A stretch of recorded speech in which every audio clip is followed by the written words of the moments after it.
Pizza, pizza. Very much enjoyed this film. I think it is interesting to see PTA back in a space that's not so dark and harsh as his last couple of features have been. Like There Will Be Blood or Phantom Thread or The Master or what else? I don't know. Anything he's been working in recently has been kind of going down like this darker direction. And while those films have been fantastic, it's kind of interesting to see him kind of tread back into his wheelhouse of I don't know. It kind of reminded me of Punch Drunk Love. I haven't seen Boogie Nights, but I've heard a lot of comparisons to that film as well. But I feel like he's doing what he does best in some of his older films, but in a more mature way. It seems like he kind of, you know, learned a lot from making, films, and he's kind of returning to an older style, but in a way that is, I would say, maybe more elegant and more seasoned. Yeah, I definitely agree. Do you have like any standout performances? I was generally very impressed with the performances. I thought the celebrity cameos were really fun. Bradley Cooper has a fun bit. Yeah, he was great. He was great. He was amazing. Honestly, he was one of the standouts in the movie, Yeah, in my he's opinion. super animated, but I think it works. But the two central performances, in my opinion, I really, really enjoyed. I thought Alana Haim from the band Haim was exceptional, and I thought Cooper Hoffman gave a really great performance. I'm not gonna forget you. Just like you're not gonna forget me. Gross. I've seen that critique about the Cooper Hoffman's character, about, somebody finding his character to be annoying. I didn't find him super obnoxious. I mean, I think a lot of there's stuff in the film where him and Alana Haim kind of go back. I mean, they're kind of romantically involved, and it's kind of like goes back and forth, like the will they, won't they kind of thing. And a lot of the times it's because, they have an age gap or they're distracted by other characters and stuff like that. But every like annoying thing that he does, she does right back at him. And I think the film draws like I do agree they play well together, the characters, because it's a good dynamic. This immature yeah, I mean, 15-year-old kid and like this. but it's like, I don't know. I wouldn't say he's annoying to me because I feel like one, I thought just Cooper Hoffman in general had a ton of charisma. I like his performance so much, and maybe because of that, I like the character a lot. But it's like if he did something in the film that like was a little questionable, I feel like Alana Haim's character does like similar stuff that's questionable, and neither one of them are bad people. That's not to say. I mean, they're very likable, and I would say they're pretty good people. I just mean questionable, like in the context of their relationship with each other. Do you really want to see my boobs? Can I touch them? See you tomorrow. It's more of a slice of life film than like any real plot or anything like that. And I kind of like that. We don't get many movies like that anymore. I mean, the most recent one I think of is like Once Upon a Time in Hollywood by Tarantino. I got that kind of vibe from this movie. I wanted to say that I don't know, a film like this that's so meandering and so sprawling, and like you said, there's not really like a concrete plot. I mean, there's definitely a narrative, and there's certain themes, and there's characters, but there's like you said, there's not a plot. So I feel like a film like this, in order to carry it, really needs strong performances. Tom Waits is in it. He's in some scenes with Sean Penn, and they're both a lot of fun too. Paul Thomas Anderson, at least from what I've seen, is very good at this, like creating these just absolutely insane, quirky, charismatic characters. What's kind of interesting, a couple characters. I mean, it's a fictional narrative, but a couple characters in the film are actually based on real life people, and Bradley Cooper's one of them. He does a really good job. Yeah, I mean, you were saying that the Bradley Cooper, part was maybe your favorite, like sequence, and I think it's interesting if we kind of talked about the sequences in the film. The scene where Life on Mars, the David Bowie song, is playing. Yeah. I really love that scene. That was in the trailer. In my opinion, like the best moments in cinema are when every piece of the puzzle come together, like whether it's like the acting, the music, the sound design, the cinematography, the direction. Like, the cinema is really just a marriage of every other art form.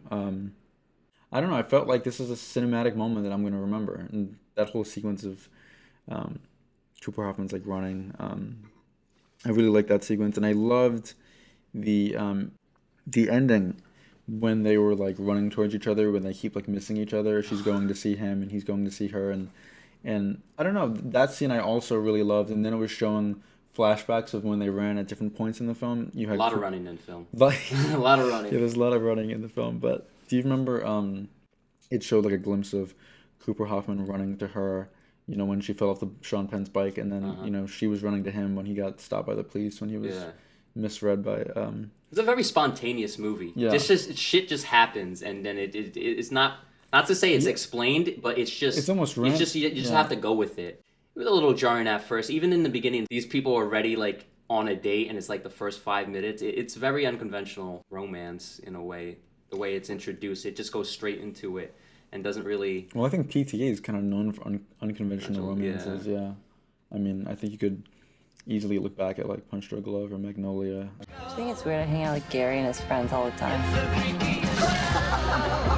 I think it's weird that I hang out with Gary and his 15-year-old friends all the time. Because I went into this thinking it was going to be structured in a way that's like a normal, like, romantic comedy or whatever, where the two meet, they fall in love and then they break up and like right before the third act and they come, but like this was not that. I mean, at the end it got kind of like that, but even then it was not, it was kind of tongue in cheek, especially when they're running at each other and she just flops on him. It was hilarious. I kind of liked how unconventional it was because, you don't really see.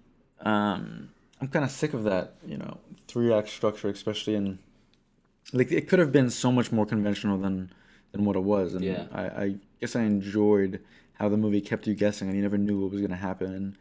And I feel like with the Sean Penn, Tom Waits section, that's to me the first like real bit of meandering, because that scene really goes on.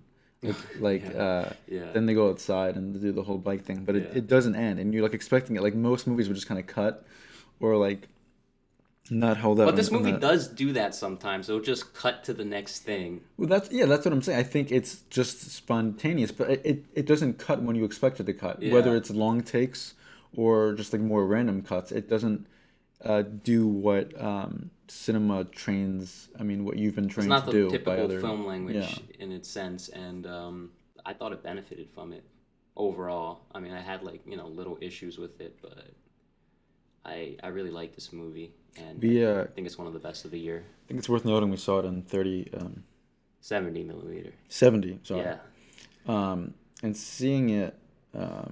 seeing it like that. Yeah, Really. that's the way to bumped see it it. up. I was talking to you before about how I've been disappointed by a lot of movies this year, how other movies that I've seen feel like they're just based in aesthetics, and while I love aesthetics, I feel like you need something to care about, and I feel like this movie was a really great mix of both. I mean, you really felt like you were watching a film from the 70s, so the aesthetics were like really there, and then it was also fun. I mean, there was a lot of fun moments, but the central performances and the central story and the romance that blossomed was also very engaging. And you really, I mean, for at least for me, I cared what was actually happening on screen, and I can't say that for some of the other movies I've seen this year. And yeah, honestly, this is probably one of my favorite movies I've seen this year. I really enjoyed it. Alana Haim, Cooper Hoffman were great.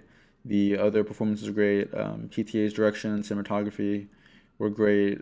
Score was really good. Oh, and I want to point out Johnny Greenwood. He's the composer. Oh, okay. He does a lot of PTA's film, and he's. I didn't really notice the score part too of much. I was Radiohead. just I was really keen on soundtrack soundtrack. choices and stuff The like soundtrack that. was really well done, Yeah. but the score was great. There was a song towards the end of the film that was like, I think it was having one of the more. I think it might have been towards the running scene when they were like finally running towards each other towards the end. Yeah. And I think I'm pretty sure if I remember right, but that song was really well done. I mean, I think I really admire anything Johnny Greenwood does, but I think he brought. I mean, I think that did a good mix of mixing soundtrack music with the score. So yeah, everything I mean, like I said, I don't have any complaints. I was interested in characters, the performances were good, and all the technical stuff was spot on. So, yeah, I really, really enjoyed this film. Here in LA, a somewhat clear morning. We're talking about Eraserhead, Yes. Justin. It's hard to describe a film like this, but it's about this character who has an unexpected kid, and essentially, the baby doesn't stop crying. It stars Jack Nance in the lead role. It's directed by the great David Lynch. David Lynch, I love because I feel like he's the greatest modern day surrealist. I think he kind of carries the torch from older surrealist films like Un Chien Andalou, or anything by Buñuel. The way he uses postmodernism is just really interesting to me. I think the way he tackles lightness and darkness, the way he kind of uses regular suburban Americana life and then kind of puts that against like horror, the way he kind of portrays Hollywood in Mulholland Drive and then Empire. But to get back to Eraserhead, I mean, you have these like factories that are like look like they're out of like a horror film. The way he captures Philadelphia is just crazy, and it's not all Wait. shot. Is the movie supposed to take place in Philadelphia? The exterior scenes, I believe, were shot in Philadelphia. Oh, okay. But the interior scenes, I believe, were shot on the AF, American Film Institute in California. Is he from Philly or is he? No, I read his biography, but I can't remember where he was originally from. He did live in Philly for a little bit because he went to school over there. Oh, So okay. he had and he said Philly really did, shape him in a way. And I think that you can really see that through Eraserhead. And Eraserhead actually, like, people kind of view it and are like, what is this weird movie? But it's actually somewhat autobiographical. As weird as that sounds. Did Lynch ever have like a kid or something? Yeah, Does he hate his kid? I don't know what he's trying to say if this is No, autobiographical. So, from what I understand, he loves his kid and his kids love him. They say he's a great dad, but Okay. Lynch, I mean, I can't speak for him because I don't know him personally, but he's an artist first, and he said having a kid It's and like the worst normal thing. jobs and a wife and all that was kind of hard to the artistic vision, Right. and that I think watching Eraserhead, you hear the baby wailing constantly. Kind of looked like an AirPod, not gonna lie. But Yeah, that's it- funny. I never thought of that. It was very especially the eyes. It was very convincing. Like just It the predates way a lot it of body emotes. horror, so it's interesting. Yes, it looked. Yeah. We don't know what he used to make We the don't- baby. no. He You won't won't say. say. No. Oh, But it could that's be it's genius, some though. weird. That's something weird. It was, man. I think that was the highlight of the movie for me. It's just that puppet and It's that the puppet, practical yeah. effect is one of the best practical effects I've seen in a movie by I far. think the cultural significance of the film is really important to note too. I mean, it was one of the first like midnight movies. You look at like Alejandro Jodorowsky, El Topo, The Holy Mountain, Andrei Zulawski's Possession, and then David Lynch's Eraserhead. These were like films of the 70s that really created like the idea of like the weird cult midnight movie. And I feel like, cinema before this was, I mean, fantastic. Not a knock on that. I mean, some of the greatest films came out predated the 70s, but the 70s really brought life to like a weirder cinema where you can do more, and I think Eraserhead is such a great example of this. His works are not really, in my opinion, meant to be made sense of. I think the whole idea behind them is they play on the subconscious more than the conscious. So why would you need to understand something consciously, everything to be written out for you, when cinema is an art? Like, I mean, we don't... It's a thinking man's movie. In everyday life, It's a in everyday thinking man's life when we movie. go through life, right? Like we don't necessarily understand everything around us, but like we feel things like, oh, one morning you wake up and you're in like a really shitty mood, and like you don't really know why. There's no inherent reason, but Yeah, exactly. and that's the same. That's the way Lynch's films work, and I think he knows how to use the medium of cinema in a way that is really beneficial to the art form of what cinema was originally meant to do, where a lot of modern filmmakers, in my opinion, don't do that. I mean, I don't know. I think Lynch is a really knows how to use cinema to better the art form, to do what the art form is meant to do. He's pushing the limits of what film can do, and you gotta respect it. Is this your favorite Lynch movie, or? No, I mean, I would say it's maybe the one that people talk about the most because just of how out there it is. I've heard a lot about Blue Velvet too. And Blue Mulholland Velvet's Drive. a really great film. I would say my favorite feature by him is probably either Blue Velvet or Mulholland Drive. It's tough for me to pick between those two, but they're both fantastic. But my favorite work of him in general would be the third season of Twin Peaks. I think it's really a culmination of everything he does. And then it's like with Twin Peaks, the original series, it was on regular TV, so he couldn't be as like out there as he wanted to be.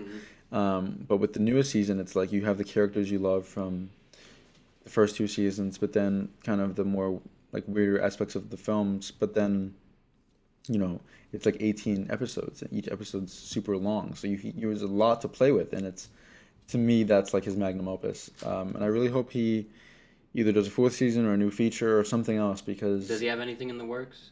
No. supposedly he's working on something for Netflix. Apparently, like Laura Dern and Naomi Watts were seen at the Netflix offices, and those are two Lynch regulars, and it's under the working title of Wisteria, but Lynch is very private, so it could not be a thing. It could be a thing. I don't know, but I hope it You is. just never know with this guy. I Yeah, guess. and he's getting up there in age, so I really hope he starts like he does something because Have you seen his Monday videos? Or not Monday, Friday? And if you can believe it, it's a Friday once again. on his YouTube channel. He's a very interesting guy. I did some research on it. It's just very funny. I bet you know a lot about this guy, but do you know he's like a big Kanye West fan and he wanted to do a music video? Yeah, and I heard Kanye was interested in doing it too, but it just like fell through. Lynch does a lot of music stuff though. He did like videos for Nine Inch Nails, Okay. but his films are very musical too. Like his soundtracks and Angelo Badalamenti, his composer, is phenomenal. So he's a very musical guy. So I could easily see him liking Kanye, and Kanye likes a lot of art filmmakers. I mentioned Jodorowsky, and I know Kanye was a fan of Jodorowsky too. So that's interesting. All right. Well, Justin, thank you for having. Yeah. Oh, Thank you for having. No. Thank Thank you for talking with me. you for having me. That's right.